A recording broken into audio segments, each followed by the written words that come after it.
Hi, I thought I'd just offer a very short practice, a little 10-minute if that's the time that you have in the day, just to wake up the spine and the core. So let's not waste any more time chatting and get straight on with the movement.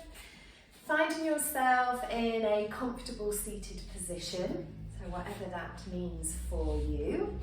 And then we'll work with the spine initially, so dropping your hands down by the side, just creating a little bit of space between the ears and the neck.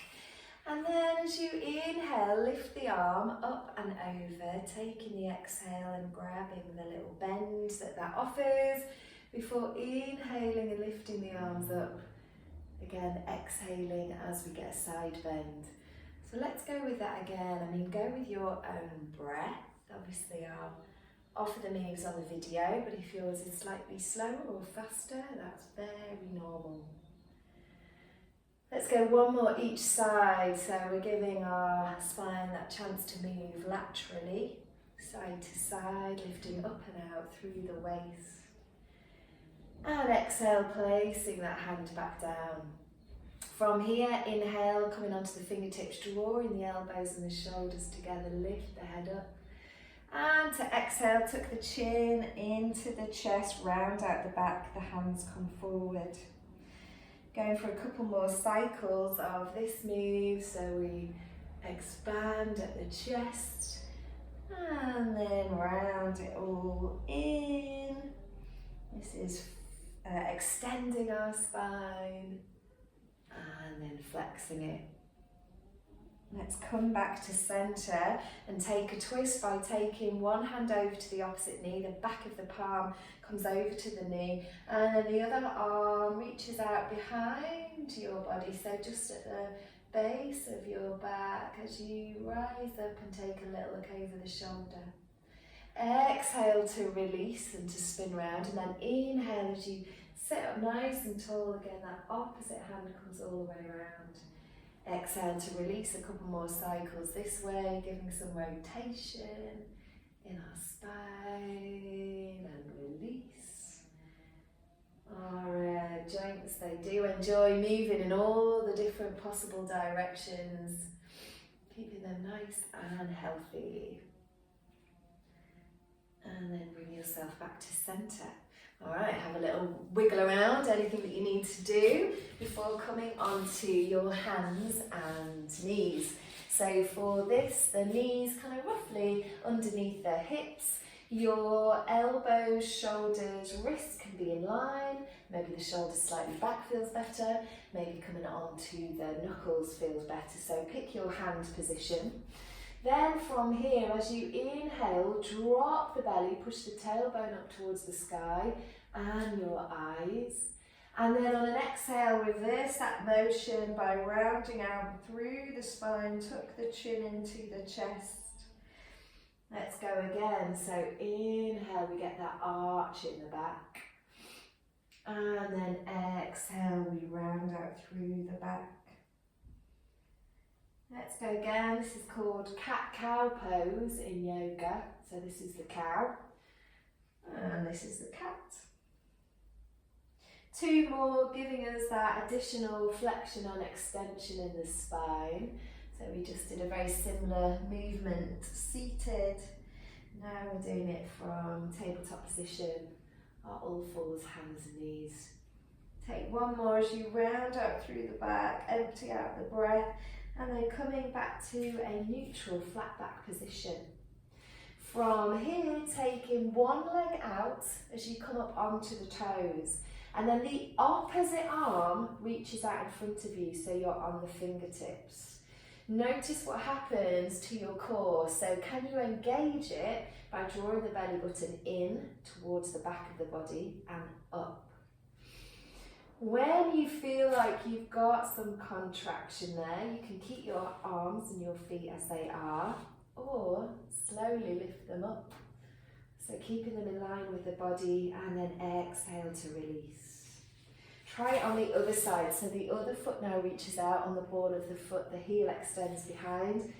You've got the fingertip option on the opposite arm. Notice energetically if you can contract a little bit more at your core. If you're feeling steady, then the option is to lift the opposite arm and the leg, keeping the hips directed down towards the mat. Exhale to release.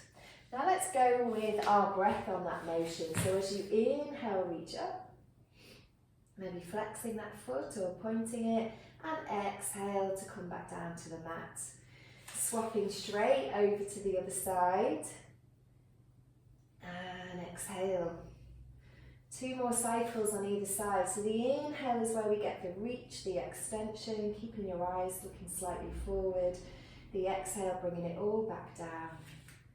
Inhale to reach, and exhale. Let's go for 1 more each side, allowing us some nice subtle engagement in our core.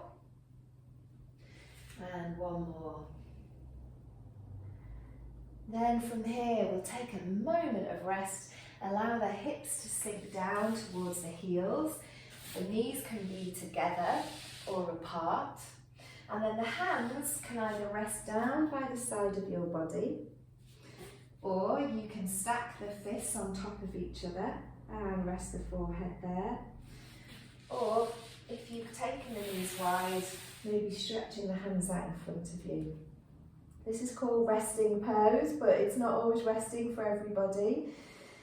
So breathing through the back of the body. It's also called child's pose. Let's just take between 3, 4, 5 breaths here.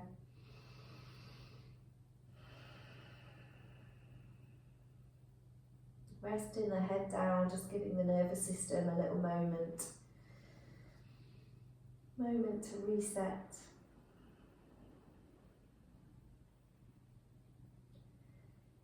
And then from here, to come out of this move, place the hands under the shoulders, rolling the head up, bringing the knees together, and then we'll come onto our backs. So the knees are pointing up towards the sky, taking the hands behind the knees, behind the thighs, as you allow yourself to roll down.